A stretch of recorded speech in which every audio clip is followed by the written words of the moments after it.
My question was really about the current geopolitical tensions and the impact of that on our economy and cost of living pressures and energy costs, and whether there's been work done around what the projections are likely to be of more children falling into poverty, and also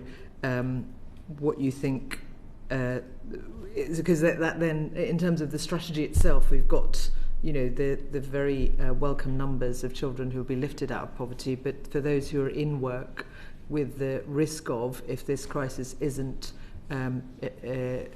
prevented from going on for a long period of time, of a recession, what that means for in-work poverty, and whether you think that actually the strategy, alongside the strategy, government needs to be thinking about what it does to mitigate further more children falling into poverty.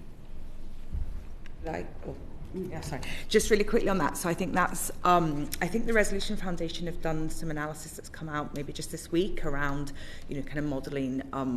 different outcomes. And again, just reminding us that it's the poorest who are most at risk, of course, by escalating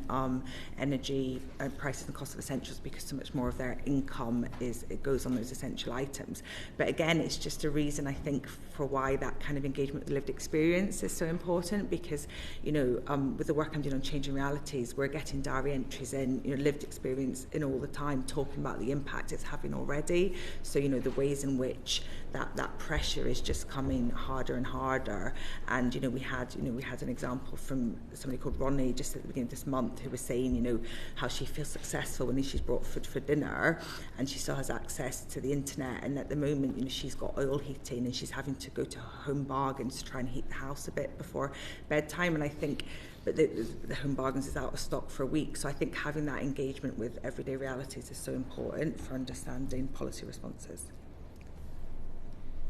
Just to say on that, I mean, clearly that people who are already so vulnerable and insecure are going to, of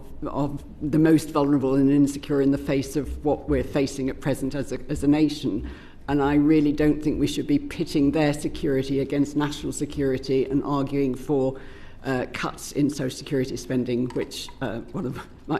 is some people are doing, because actually we're going to need that basic support more than ever for those who are